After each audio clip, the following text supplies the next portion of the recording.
لا الہ الا اللہ لا الہ الا اللہ لا الہ الا اللہ لا الہ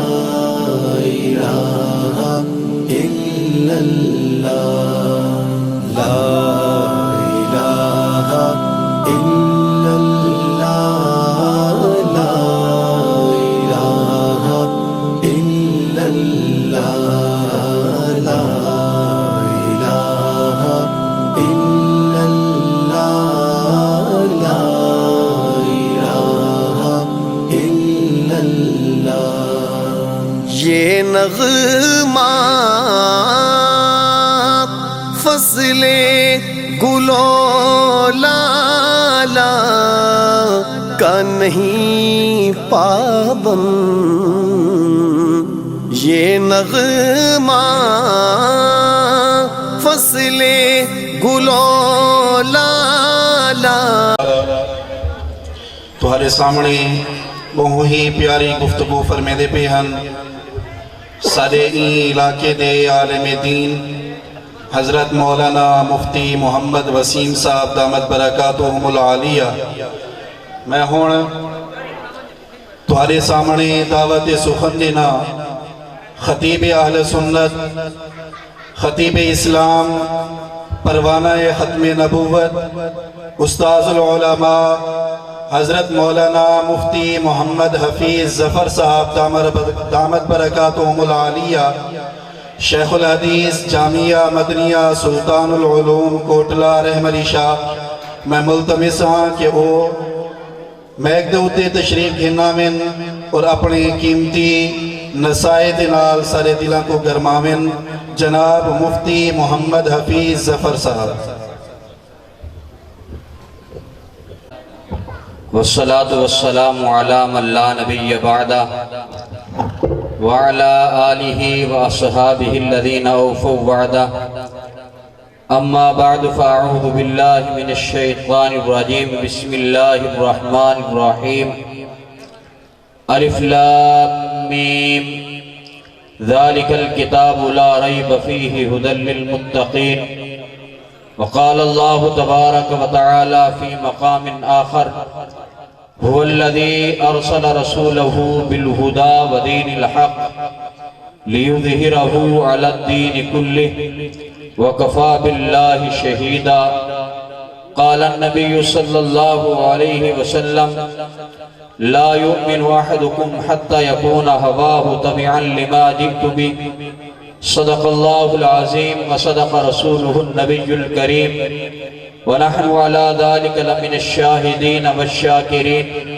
والحمد لله رب العالمين حضرات محترم برادر مکرم حضرت مولانا مفتی محمد وسیم صاحب جو گفتگو فرما رہے تھے بیائی نہیں وہ میرے دل کی آواز تھی گویا کہ یہی باتیں میں نے کرنی تھی اور اللہ رب العزت نے مفتی صاحب سے کرا دیں کہیں آپ کراچی کو صادر کریں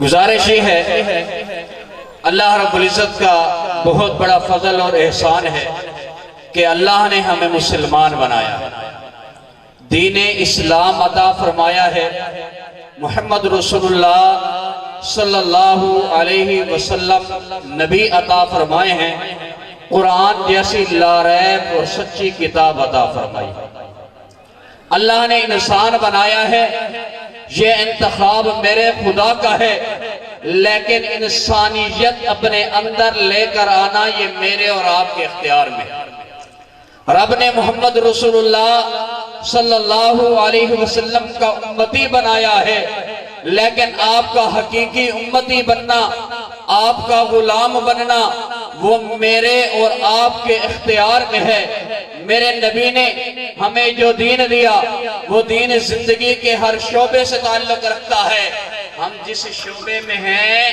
اس شعبے میں دین کو زندہ کرنا یہ میرے اور آپ کے اختیار میں ہے ہمارے ایک مخصوص تصور پایا جاتا ہے توجہ فرمائیے ہم سمجھتے ہیں دین یہ ہے میں نے کلمہ پڑھ لیا ہے مجھے قرآن مجید پڑھنا آتا ہے، میں 5 وقت کی نماز پڑھتا ہوں، میں نے داڑھی رکھی ہوئی ہے، میں نے پگڑی باندھی ہوئی ہے، میں تسبیح پڑھتا ہوں، ذکر اذکار کرتا ہوں، میں دیندار ہوں، اپنے ذہن کے مطابق بھی میں دیندار ہوں، میرا معاشرہ بھی مجھے دیندار سمجھتا ہے، رب نے وسعت دی ہے، زکوٰۃ دے دیتا ہوں، اللہ نے توفیق دی ہے، حج پہ گیا تھا، رب ماہ رمضان عطا کرتا ہے، روزے رکھ لیتا ہوں، میں دیندار ہوں، اس کے ساتھ ساتھ میری تجارت میں سود ہو میں تب بھی دیندار ہوں، میری زراعت میں پانی چوری کا ہو میں دیندار ہوں، میرے معاملات میں جھوٹ ہو، خیانت ہو،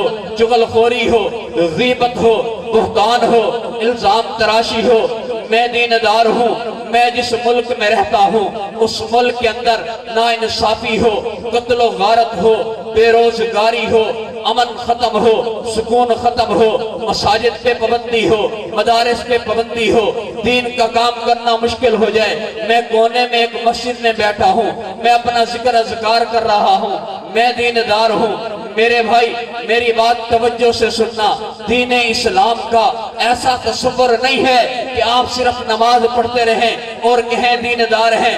اگر ایسا تصور ہو، آج ذرا میں تجھے دین کی پہچان کراؤں۔ فرعون کی چوٹی پر کھڑے ہو کر کے میرے آقا محمد رسول اللہ صلی اللہ علیہ وسلم اعلان فرماتے ہیں، لوگوں میں تمہیں کہہ دوں اس پہاڑ کی چوٹی کے پیچھے ایک لشکر آ رہا ہے، وہ تم پر حملہ کر دے گا، کیا میری بات کو مان لوگے؟ سیرت اور تاریخ کی کتابیں بتاتی ہیں، لوگوں نے بیک زبان ہو کر کے کہا پہاڑ دور رہ گیا، آپ کہیں آپ کی آنکھوں کے سامنے لشکر آ رہا ہے، حملہ کر دے گا، ہمیں آنکھوں سے کچھ نظر نہ آئے، ہم سمجھیں گے ہماری بینائی ختم ہو گئی ہے، ہماری بینائی ختم ہو گئی ہے، آنکھیں چدھیا گئی ہیں، لیکن رب کعبہ کی قسم آمنہ کا لال عبداللہ کا لخت جگر جھوٹ نہیں بول سکتا۔ تو میرے محبوب نے فرمایا اگر بات یہی ہے تو قولوا لا الہ الا اللہ تفلحون، کہہ دو اللہ کے سوا کوئی عبادت کے لائق نہیں، تم کامیاب ہو جاؤ گے۔ مجھے سیرت کی کتابیں بتاتی ہیں پیارے نبی کا یہ جملہ ارشاد فرمانا تھا، ایک ہاتھ زمین پہ جاتا ہے، پتھر اٹھاتا ہے، بدسہا والے چہرے کی طرف اچھال کے کہتا ہے تبّن لک یا محمد الہٰذا جماعتنا، میری زبان ساتھ نہیں دیتی میں اس لفظ کا ترجمہ کروں، لیکن مجھے تاریخ یہ بتاتی ہے یہ پہلا انسان ہے، یہ پہلا آدمی ہے جس نے میرے محمد کو، میرے آقا کو یا محمد کہہ کر مخاطب کیا، جس نے تلخ لہجے میں بات کی۔ یہ ہے کون؟ کوئی غیر نہیں، اپنا ہے، بیت سے آیا ہوا نہیں، مکہ کا رہنے والا ہے، قریشی ہے، ہاشمی ہے، میرے آقا کا سگا چاچا ہے، میرے آقا کی پیدائش پہ لونڈی آزاد کرنے والا ہے۔ میں آپ سے پوچھتا ہوں، 1 منٹ پہلے ہر بات ماننے والا، 1 منٹ پہلے اپنی آنکھوں کی قوت بینائی کو جھٹلا دینے والا، 1 منٹ میں وہ سیخ پا کیوں ہو گیا؟ لا الہ الا اللہ میں وہ ایسی کون سی بات تھی؟ عرب مخالف ہو گیا، وہ کون سی بات تھی؟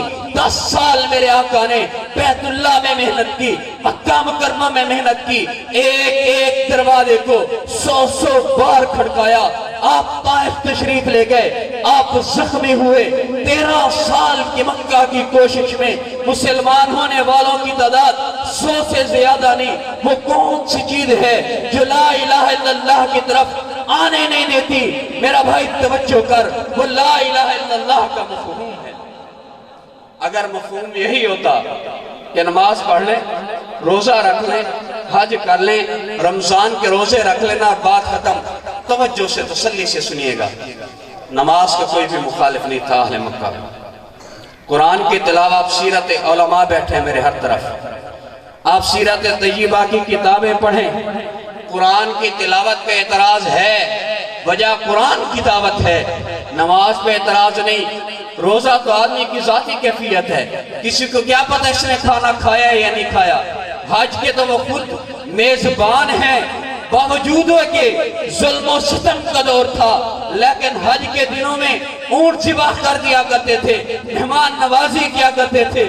وہ کون سی چیز تھی جس نے اہل مکہ کو مخالفت پہ ابھارا؟ وہ کون سی چیز تھی جس نے میرے آقا کو بیت اللہ چھوڑنے پہ مجبور کیا؟ میرے بھائی، آج بھی امت مسلمہ کا متفقہ عقیدہ ہے کہ روئے زمین پر سب سے زیادہ ثواب بیت اللہ میں نماز پڑھنے پہ ملتا ہے۔ میں آپ سے پوچھتا ہوں، وہ کیا بات ہے؟ میرے آقا بیت اللہ چھوڑ کے جا رہے ہیں، آپ مکہ سے باہر نکلنے لگے، آپ نے پیچھے پلٹ کے دیکھا، فرمایا بیت اللہ، مکہ میں تجھے چھوڑنا نہیں چاہتا تھا لیکن تمہارے اہل مجھے رہنے نہیں دیتے۔ آقا نے مکہ چھوڑا، آقا نے بیت اللہ چھوڑا، آقا نے زمزم چھوڑا، صفا مروہ چھوڑا، عرفات چھوڑا، مزدلفہ چھوڑا، آباء و اجداد کی نشانیاں چھوڑی، آباء و اجداد کی وراثت چھوڑی، مقام ابراہیم چھوڑا، ابراہیم و اسماعیل کی یادگاریں چھوڑی۔ آقا یہ سب کچھ چھوڑ کے تشریف لے گئے کہاں؟ بولیں کہاں؟ بولیں، زور سے بولیں، جو بولے اللہ اسے لے جائے، زور سے بولیں کہاں؟ مدینہ نہیں، مدینہ تو میرے آقا کی آمد کی برکت ہے، مدینہ منورہ ہے میرے آقا کے پاؤں کی برکت۔ یہ یثرب ہے، یہ بیماریوں کی آماجگاہ ہے، یہاں پہ مسجد نہیں ہے، یہاں پہ مدرسہ نہیں ہے، یہاں پہ رہنے کی جگہ نہیں ہے، یہاں پر کھانے کی چیزیں نہیں ہیں، یہودیوں کا قبضہ ہے، عیسائیوں کا قبضہ ہے۔ آقا تشریف لے جاتے ہیں، میں سیرت طیبہ کے اور آج سے سوال کرتا ہوں، بیت اللہ کو چھوڑا، ادھر تو مسجد نہیں ہے، صفا مروہ کو چھوڑا، ادھر تو کچھ نہیں ہے، زمزم چھوڑا، ادھر تو پانی میٹھے کا ایک ہی چشمہ رکوما ہے۔ کیوں؟ آقا کی سیرت بتلاتی ہے۔ آ میرے محبوب کی سیرت پڑھ، تجھے جواب ملے گا۔ مکہ چھوڑا، بیت اللہ چھوڑا، صفا مروہ چھوڑا، زمزم چھوڑا، عرفات چھوڑا، مزدلفہ چھوڑا، غار ہرا چھوڑی، غار سور چھوڑی، اس لیے کہ یہاں کر کے آقا نے مواخات مدینہ قائم کیا، بھائی بھائی بنا دیا۔ وہ ایک دوسرے کے خلاف تلوار اٹھا کر کے کھڑے ہونے والے کو ایک دوسرے کی حفاظت میں تلوار اٹھا کر کے کھڑا ہونے والا بنا دیا، ایک دوسرے کے غلام بنانے والوں کو ایک دوسرے کے برابر کھڑا کر دیا۔ وہاں غلام تھا، ساتھ نہیں بیٹھ سکتا تھا، یہاں سیدنا بلال بنا دیا۔ وہاں پر ظلم و ستم تھا، یہاں پر عدل کا نظام دے دیا۔ دنیا کو بتایا، اور دنیا کے لوگوں تمہارے قانون بدلتے ہیں، اور پاکستان کے لوگوں، جتائی کے لوگوں تمہارے قانون بدلتے ہیں۔ غریب آدمی ہو، پولیس گربان میں ہاتھ ڈالتی ہے، امیر مجرم ہو، پولیس ہاتھ باندھ کے ساتھ چلتی ہے۔ میرے محمد نے جو دین دیا، میرے محمد نے جس چیز کی خاطر مکہ چھوڑا، بیت اللہ چھوڑا، وہ یہ معاشرت ہے، وہ یہ معاملات ہیں، وہ یہ حکومت ہے، وہ یہ سیاست ہے، وہ یہ عدالت ہے۔ آقا مدینہ تشریف لاتے ہیں، آپ نے مسجد نبوی کی تعمیر فرمائی ہے۔ وہ مسجد میری اور آپ کی مساجد کی طرح محض عبادت گاہ نہیں ہے۔ اپنی مساجد کو بدلو، اپنی مساجد کو مسجد نبوی کی طرف پہ لاؤ۔ یہ مسجد بھی ہے، یہ اسلام کی پہلی فوجی چھاونی بھی ہے، یہ اسلام کی پہلی عدالت بھی ہے، یہ اسلام کا پہلا دارالخلافہ بھی ہے، یہ اسلام کی پہلی درسگاہ بھی ہے، یہ اسلام کی پہلی یونیورسٹی بھی ہے، یہ اسلام کا پہلا مسافر خانہ بھی ہے، یہ اسلام کا پہلا بیت المال بھی ہے۔ یہاں پر بیٹھنے والا، یہاں کی چٹائی پہ بیٹھنے والا ظاہری طور پر 9 لاکھ مربع میل کا حکمران ہے، حقیقت میں کونین اور تمام کائنات کا حکمران ہے۔ آقا کے پاس ایک مقدمہ آتا ہے، سردار کی بیٹی ہے، اس نے چوری کر لی۔ میں آپ کو دین کی بات سمجھا رہا ہوں۔ آج میرا کسان بھائی کہتا ہے اسلامی حکومت آئی تو ہم کہاں جائیں گے؟ آج بات کر لی جائے، مولی صاحب کہ نماز روزے دا مسئلہ دسو ہا کہ تو سیاست چاہ کے آگے وے، عدالت دے کم میں توادہ کیا کم ہے؟ کہیں کو کسی سے کہہ دو بھئی یہ کام سیاست یہ جھوٹ ہے، غلط ہے، مولی صاحب دنیا نہیں چل سکتی، سود پہ پیسے لے رہے ہو، اس کے بغیر گزارا نہیں ہے۔ مولی صاحب آپ کو کیا پتا؟ آؤ میں تمہیں بتلاتا ہوں میرے محبوب نے کیا دیا ہے ہمیں۔ محبوب کے طریقے لے لو، رب کعبہ کی قسم، میرے آقا نے مکہ مکرمہ میں جو اپنے خاندان کو دعوت دی تھی، اس میں ایک الفاظ فرمائے تھے، فرمایا او مکہ کے لوگوں میری بات مان لو، عرب تمہیں تمہارے تابع ہو جائے گا، عدم پر تم حکومت کرو گے۔ آج بھی امت محمدیہ میرے آقا کے اصول اور قوانین کو پہچان لے، آقا کے اصولوں پر عمل کر لے، رب کعبہ کی قسم دنیا کے 7 بر اعظموں پر محمد عربی کے غلاموں کا جھنڈا ہوگا۔ مقدمہ آیا ہے، سردار کی بیٹی ہے، فاطمہ نام ہے، قبیلہ بنی مخزوم ہے، ہار کسی کا پسند آ گیا، ہار اس نے چوری کر لیا ہے، آقا کے پاس مقدمہ آیا، آقا نے فرمایا ہاتھ کاٹا جائے گا، بڑے بڑے سفارشی ہے، آقا سردار کی بیٹی ہے، ہاتھ نہیں کٹے گا، یہ تو ناک کٹ گئی، آقا بڑا مسئلہ بن جائے گا۔ آقا نے فرمایا نہیں نہیں ہاتھ کٹے گا۔ آقا باہر تشریف لائے، صحابہ بیٹھے ہیں، آپ نے فرمایا او میرے صحابہ، تم سے پہلے والے لوگ اس لیے تباہ و برباد ہوئے، چھوٹا آدمی، عام آدمی، غریب آدمی جرم کرتا تھا سزا دی جاتی تھی، بڑا آدمی جرم کرتا تھا معاف کر دیا جاتا تھا۔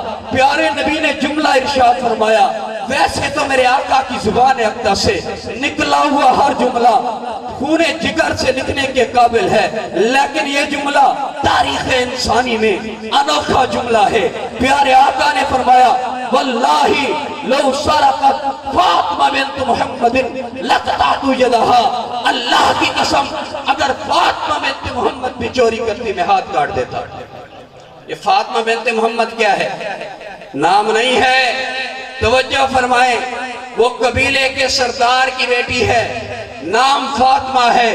فرمایا میرے صحابہ، تم ایک قبیلے کے سردار کی بیٹی کی سفارش کرتے ہو، سنو میں جو دین لایا ہوں، باپ کائنات کا سردار ہو، باپ دونوں جہانوں کا سردار ہو، بیٹی سیدۃ نساء اہل الجنہ ہو، محمد کی شریعت میں، محمد کے دین میں، اس کے لیے بھی قانون وہی ہے جو عام آدمی کے لیے قانون ہے۔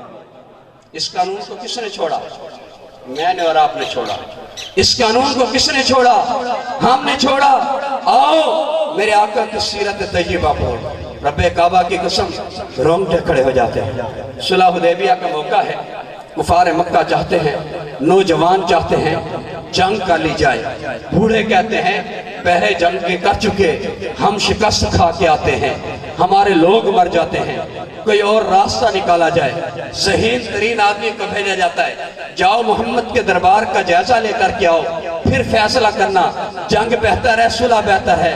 توجہ سے سنیے گا، وہ ذہین ترین اہل مکہ کا بھیجا ہوا نمائندہ میرے آقا کے دربار میں آتا ہے، واپس جاتا ہے، وہ کہتا ہے او مکہ کے لوگوں میری بات سنو، میں نے کیسر و کسرا کے زر خرید غلام دیکھے ہیں، رب کعبہ کی قسم جو محمد کے صحابہ محمد سے محبت کرتے ہیں میں نے کائنات میں نہیں دیکھے۔ ان صحابہ کی موجودگی میں وہ اس کافر کے الفاظ ہیں، محمد لعاب پھینکے، لعاب کو زمین پہ نہیں گرنے دیتے، وہ وضو کرے، وضو کے مستعمل پانی کو زمین پہ نہیں گرنے دیتے، وہ زلفیں تراشے زلفیں زمین پہ نہیں جانے دیتے، وہ اتنی محبت کرتے ہیں جانے نچھاور کر دیں گے۔ میں آپ سے پوچھتا ہوں صحابہ پسینے کا کیا کیا کرتے تھے؟ مستعمل پانی کا کیا کیا کرتے تھے؟ زلفیں کیوں کاٹ کے رکھا کرتے تھے؟ زلفیں نیچے کیوں نہیں جانے دیا کرتے تھے؟ روم کے ساتھ جنگ ہے، 3 لاکھ روم کا لشکر ہے، ادھر سے 66,000 صحابہ کرام ہیں، اتنا بڑا مقابلہ ہے، 3 لاکھ روم کا لشکر ہے، ادھر سے 6,000 صحابہ کرام ہیں، ایک آدمی کے مقابلے میں 66 کافر ہے۔ خالد ابن ولید رضی اللہ تعالیٰ عنہ مسلمانوں کے لیڈر ہیں، کو کمان کر رہے ہیں، خالد ابن ولید کی ٹوپی گر جاتی ہے، این جنگ کے وقت حضرت خالد ابن ولید ٹوپی ڈھونڈنے لگ جاتے ہیں، صحابہ کہتے ہیں خالد کیا کر رہے ہو؟ جنگ ہے، دشمن کی تعداد بہت زیادہ ہے، 1/66 کا مقابلہ ہے، آپ سردار لشکر ہیں، ٹوپی ڈھونڈ رہے ہیں، اللہ کے بندے جنگ کیجئے۔ فرمایا نہیں میری ٹوپی گر گئی ہے، پہلے ٹوپی ڈھونڈوں گا پھر جنگ کروں گا، ٹوپی کی کوئی بات نہیں، میدان جنگ ہے، آپ جنگ کیجئے۔ خالد ابن ولید فرماتے ہیں او میرے ساتھی ہو تم نے سمجھا ہوگا کوئی عام ٹوپی ہے، نہیں اس ٹوپی کے اندر میں نے اپنے آقا محمد رسول اللہ صلی اللہ علیہ وسلم کی زلفیں تھی ہوئی تھی، میرے آقا کی زلفوں کی برکت ہے 100 جنگوں میں گیا ہوں کبھی شکست کھا کے نہیں آیا، زلفیں آقا کی ہوتی تھی، میری ٹوپی کے اندر سلی ہوئی، کسی مائی نے ایسا لال نہیں جونا جو محمد رسول اللہ کی زلفوں کا مقابلہ کر سکے۔ میں آپ سے سوال کرتا ہوں، یہ جانثار صحابہ موجود ہے، ان جانثار صحابہ کی موجودگی میں آپ سیرت طیبہ پڑھیں، آپ کو ملے گا میرے آقا نے مزدوری کے لیے پتھر اٹھائے ہیں،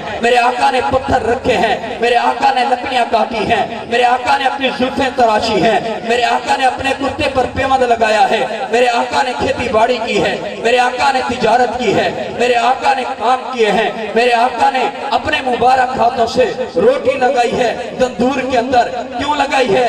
یہ صحابہ موجود تھے، جانثار تھے، ان کی موجودگی میں میرے آقا کو کسی کام کرنے کی ضرورت نہیں تھی، لیکن یہ کام اس لیے کیے ہیں۔ میں آپ کو سمجھا رہا ہوں، یہ آپ کے سامنے شیلڈیں پڑی ہیں، یہ رومال پڑے ہیں، ابھی مدرسے کے حفاظ بچوں کی دستار بندی ہوگی، دستار بندی کرائیں گے استاد قاری عبدالرحمن صاحب۔ میں مدرسے کے محترم سے پوچھتا ہوں، دستار بندی کے لیے قاری عبدالرحمن صاحب کیوں؟ مدرسے کے محترم صاحب جواب دیتے ہیں، میرے استاد ہیں، بزرگ ہیں، پوری زندگی قرآن کی خدمت کی ہے، میں چاہتا ہوں میرے مدرسے سے پڑھنے والے بچوں کے سر پر اس بزرگ کا ہاتھ آ جائے گا، برکت ہو جائے گی۔ آپ سنو میری بات، میرے آقا نے اپنی امت کے لیے فرمایا، میرے رب نے آقا کی امت کے لیے فرمایا ہے، لَقَدْ كَانَ لَكُمْ فِي رَسُولِ اللَّهِ أُسْوَةٌ حَسَنَةٌ۔ او دنیا انسانیت کے لوگوں، میرے آقا کی ذات، میرے محبوب کی ذات عملی نمونہ ہے، آئیڈیل شخصیت ہے۔ آئیڈیل شخصیت کیسے ملے گی؟ نماز وہ معتبر ہے جو میرے آقا کے طریقے کے مطابق ہو، قرآن کی قرات وہ معتبر ہے جو میرے آقا کی قرات کے مطابق ہو، روزہ وہ معتبر ہے جو میرے آقا کے طریقے کے مطابق ہو، حج وہ معتبر ہے جو میرے آقا کے طریقے کے مطابق ہو۔ نماز میرے آقا کے طریقے سے ہٹ کر پڑھے، نماز نہیں تو آؤ میرے محبوب نے جس طرح مسجد نبی کے مصلی پہ کھڑے ہو کر کے نماز پڑھا کے امام کو سنت دی ہے، امام اس طریقے پہ نماز پڑھائے گا، نماز قبول ہوگی، طریقہ بدلے گا، نماز قبول نہیں۔ مسجد نبی کے ممبر پہ بیٹھ کے خطیب کو طریقہ بتایا ہے، خطبہ اس طرح دینا ہے، تو میرے بھائی توجہ کیجئے، میرے آقا نے اپنے کرتے پہ پیوند لگا کے درزی کو سنت دی ہے، میرے آقا نے نالین مبارک سی کر موچی کو سنت دی ہے، میرے آقا نے زلفیں تراش کر نئی کو سنت دی ہے، میرے آقا نے تجارت فرما کر تاجر کو سنت دی ہے، میرے آقا نے مقام جرف پہ کھیتی باڑی کر کے ایک کھیت کسان کو سنت دی ہے، میرے آقا نے اپنے مبارک ہاتھوں سے روٹی لگا کر نان بھائی تندور پہ کام کرنے والے کو سنت دی ہے، میرے آقا نے پتھر اٹھا کر مزدور کو سنت دی ہے، میرے آقا نے 9 لاکھ مربع میل پہ حکومت فرما کے حاکم وقت کو سنت دی ہے، میرے آقا نے 27 غزوات کی قیادت فرما کے چیف آف آرمی سٹاف کو سنت دی ہے، میرے آقا نے 83 سریے روانہ فرما کے حکمرانوں کو سنت دی ہے، میرے آقا کا ایک ایک کام سنت ہے، پھر ساتھ ارشاد بھی فرما دیا، من تمسک بسنتی عند فساد امتی فلہ اجر 100 شہید، جس نے نفسا نفسی کے دور میں فسادات کے دور میں میری ایک سنت پر بھی عمل کیا 100 شہیدوں کا ثواب ملے گا۔ میرے بھائی میں تجھے کہتا ہوں تجارت سے سود نکال، خیانت نکال، ملاوٹ نکال، نظریہ بنا، تجارت کر رہا ہوں بیوی بچوں کا پیٹ پالنے کے لیے نہیں، محمد کریم کی سنت پہ عمل کرنے کے لیے۔ تیرا سودا بیچنا عبادت، تیرا سودا خریدنا عبادت۔ میرا کسان بھائی نظریہ بنا، پانی چوری کا نہیں لگانا، کھاد سود پہ نہیں اٹھانی، سپرے سود پہ نہیں اٹھانی، کھیتی باڑی اس لیے نہیں کر رہا بیوی بچوں کا پیٹ پالوں گا، رازق اللہ ہے، اس نے رزق دینا ہے۔ میرے محمد کریم نے کھیتی باڑی کی تھی، میں اس لیے سنت سمجھ کے کر رہا ہوں۔ امام کی امامت سنت کے مطابق، خطیب کی خطابت سنت کے مطابق، حکمران کی حکومت سنت کے مطابق، جج کی عدالت سنت کے مطابق، فوج کی لشکر کشی سنت کے مطابق۔ جب ہر چیز میں محمد رسول اللہ صلی اللہ علیہ وسلم کی سنتیں آئیں گی، پھر بہار دیکھنا، پھر بہار دیکھنا، پھر اپنی عزت اور وقار دیکھنا۔ آج دنیا میں نام گم کر چکے ہم، آج وہ ملک جو پاکستان اسلام کے نام پر بنا تھا، لاکھوں لوگوں نے قربانیاں دی تھی، جانیں نچھاور کی تھی، عزتیں لوٹی تھی، اس لیے کہ راج محمد رسول اللہ ہوگا، آج بدنام ہو گئے، عزت ختم ہو گئی، خاک میں مل گئی، ہمارا نام نہیں رہا۔ وجہ کیا ہے؟ وہ عہد چھوڑ دیا، آقا کی غلامی چھوڑ دی۔ آؤ تھوڑا ساتھ توجہ کرنا، آپ کے قریب ایک ملک ہے، اسلامی ملک ہے، دنیا افغانستان کہتی ہے 40 سال دنیا کی 2 عظیم سپر پاور طاقتیں اپنا زور آزما گئی، پنجہ آزما گئی، 42 ممالک آئے، حملہ کر کے چلے گئے۔ انہوں نے کہا سب کچھ قربان ہو سکتا ہے، اپنا نظریہ قربان نہیں، عقیدہ قربان نہیں، محمد عربی صلی اللہ علیہ وسلم کا دامن نہیں چھوڑ سکتے۔ وہ 42 کفریہ طاقتیں اپنا شکست خوردہ منہ لے کر کے واپس چلی گئیں۔ رب کعبہ کی قسم، افغان بھی باقی ہے، کوثار بھی باقی ہے۔ علامہ اقبال نے کہا تھا افغان باقی، کوثار باقی، ان الحکم الا للہ، حکم اللہ کا ہے۔ آج اسلامی حکومت ہے، دنیا میں روب ہے، دنیا میں دبدبہ ہے، دنیا میں مقام ہے۔ یہ مقام ملے گا، ہاں آپ کو ملے گا۔ اور 1400 سال پہلے محمد رسول اللہ صلی اللہ علیہ وسلم کی غلامی کے اندر ایک غلام ہے آقا کا، چلتا ہے، دنیا اس کے نام سے کامتی ہے، آگ نام سن کر کے چلی جاتی ہے، دریا رکا پڑ کے چل پڑتا ہے، زمین کا زلزلہ رک جاتا ہے، شیر اور بکری ایک جگہ سے پانی پیتے ہیں۔ اس سے پوچھا گیا تیرا کمال کیا ہے؟ اس نے کہا کوئی کمال نہیں، میں تو وہ ہوں بکریاں چرانا نہیں جانتا تھا۔ آج 22 لاکھ مربع میل پہ اگر حکومت ہے تو محمد کریم کی غلامی کا سلسلہ۔ یہ مدارس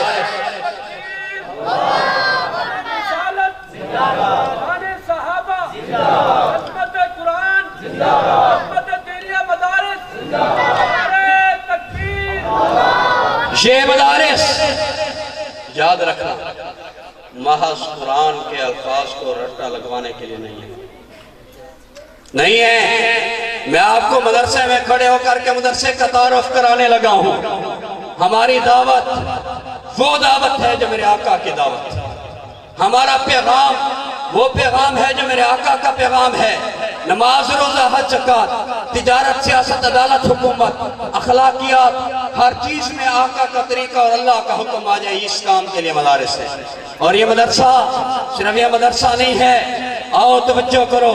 ایک وقت تھا جب آپ کے بر صغیر پر 1000 سال مسلمانوں نے اسلامی حکومت کی، وہ حکومت ختم، انگریز کا راج آیا۔ انگریز آیا آپ کی معیشت بہتر کرنے کے لیے نہیں، آج بھی معیشت بہتر کرنے کی شرائط وہی ہے جو 1857 سے پہلے تھی۔ بے حیائی پھیلاؤ، ایمان سے دور ہو جاؤ، آپ کی معیشت بہتر ہے۔ اس وقت بھی یہی تھا، انگریز آیا سونے کی چڑیا سمجھ کے پورے بر صغیر کا وزٹ کرایا۔ بر صغیر کے مسلمانوں کو دین اسلام سے کیسا دور کیا جا سکتا ہے۔ کمیٹی نے پورے بر صغیر کا جائزہ لیا، جائزہ لینے کے بعد 3 نکات پیش کیے۔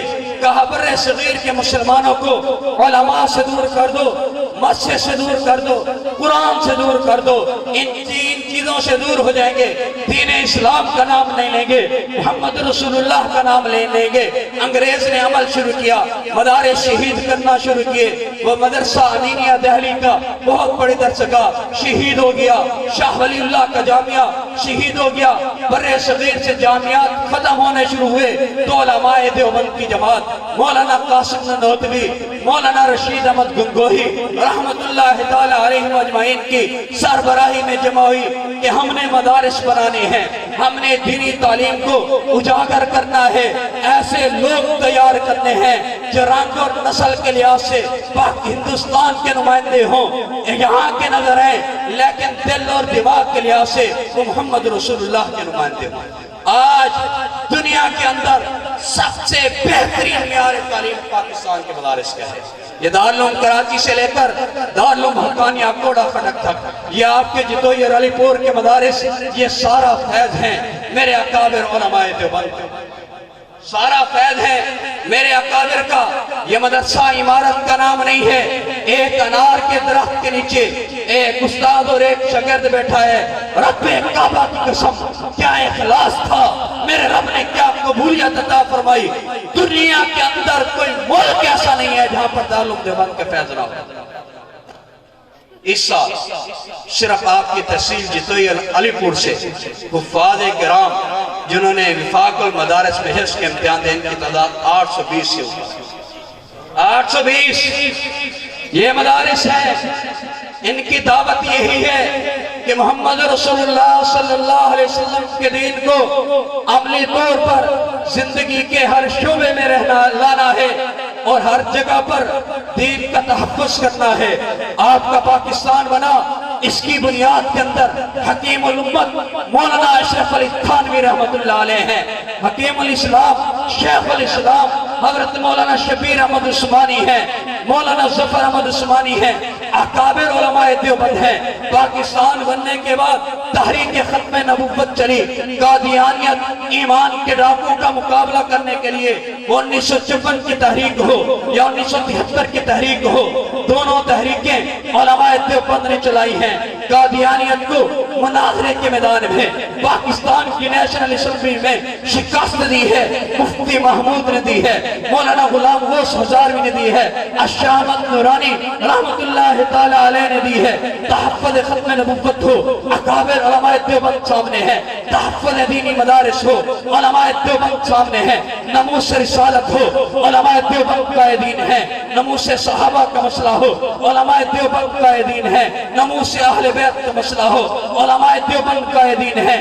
آپ کے پاکستان بننے سے پہلے بر صغیر کی پہلی عدالت جس میں قادیانیت کے خلاف مقدمہ درج ہوا وہ 1927 کے اندر ریاست بہاولپور میں، جج کا نام اکبر ہے۔ وہاں پر ایک مسلمان بیٹی کا نکاح ایک قادیانی سے کر دیا جاتا ہے، بیٹی دعویٰ دائر کرتی ہے، جج کے پاس کیس چلتا ہے، دارالعلوم دیوبند میں اطلاع پہنچتی ہے اپنے اکابر کا، اس کے رسالت دیکھیے، میرے اکابر نے ہماری رگوں میں یہی چیز اتاری ہے۔ علامہ انور شاہ کاشمیری رحمت اللہ تعالی علیہ بیمار ہیں، چارپائی پہ پڑے ہیں، کہا میری چارپائی ریاست بہاولپور میں لے چلو، میں جج کو قادیانیت کے خلاف دلائل دوں گا۔ کسی نے کہا حضرت آپ اتنے بیمار ہیں، فرمایا نہیں میں بیمار ہوں، مسئلہ آقا کی ناموس کا ہے، میں جانا چاہتا ہوں۔ چارپائی آئی بہاولپور دارالعلوم دیوبند سے، جج کو دلائل دیے، قادیانیوں کے مربی شکست کھا گئے۔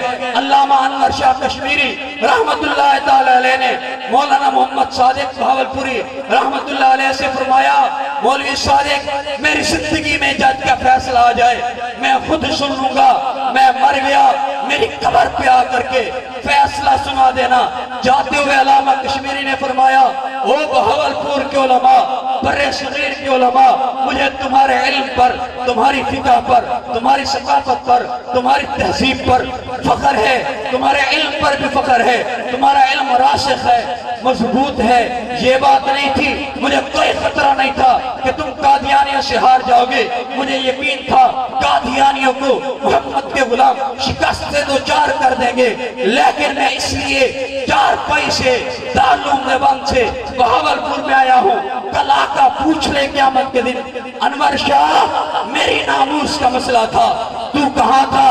میں آقا کے دربار میں یہ عذر نہ پیش کر سکوں، آقا میں بیمار تھا، میں چارپائی پہ پڑا تھا، میں فخر سے کہہ سکوں آقا بیمار تھا، چارپائی پہ تھا، آپ کی ناموس کا مسئلہ آیا، میں نے وہ چارپائی اٹھوائی، بہاولپور گیا، آقا آپ کی ناموس کی خاطر یہ بیمار انور شاہ کشمیری گیا، سریاتی دیوبند کو پیغام دے کر کے آیا ہوں، مسئلہ آقا کا ہو، مسئلہ آقا کے صحابہ کا ہو، بیماری نہیں، بیوی بچے نہیں، مال و جائیداد نہیں، مسئلیتیں نہیں، عہدے نہیں، کوئی چیز نہیں دیکھی جاتی، یہاں عشق کا معاملہ ہے، عشق میں فنا ہویا جاتا ہے۔ یہ پیغام ہمارے اکابر نے دیا ہے۔ یہ مدارس آپ کے ایمان کے محافظ ہیں، ان علاقوں سے جا کر کے پتہ کرو جہاں پر مدارس نہیں ہے، ان علاقوں سے پوچھو جہاں پر مدارس نہیں ہے۔ اور یہ پاکستان کے مدارس رب کعبہ کی قسم کے نام کے سب سے مدارس نہیں ہے۔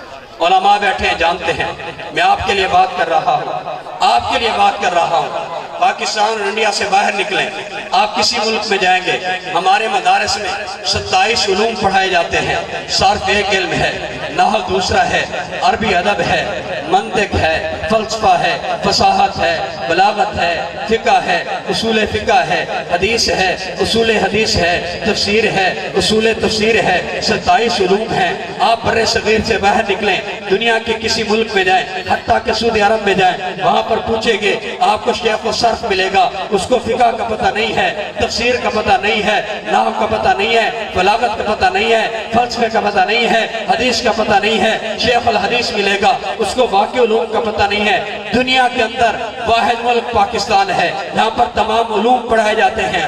آپ کے کالج یونیورسٹیوں کی صورتحال یہ ہے، پاکستان کا کوئی ڈاکٹر کامیاب ڈاکٹر نہیں ہے جب تک پاکستان میں پڑھنے کے بعد کہیں باہر جا کر کے نہ پڑھے۔ آپ کا انجینئر اس وقت تک کامیاب نہیں ہے جب تک پاکستان سے پڑھنے کے بعد باہر کہیں پڑھنے نہ جائے۔ رب کعبہ کی قسم، دنیا کا عالم کامیاب نہیں ہے جب تک وہاں سے پڑھنے کے بعد پاکستان میں پڑھنے نہ جائے۔ یہ مدارس آپ کے لیے ہیں، آپ سے سوال کرتا ہوں، احسان نہ سمجھا کریں کہ ہم نے مدرسے کو کچھ دیا ہے، ان کا احسان ہے، انہوں نے کھولے ہیں، آپ کچھ دینے کے قابل ہوئے ہیں، اور آپ کا پیسہ رب کے قرآن کی تعلیم اور ترویج پر خرچ ہو رہا ہے۔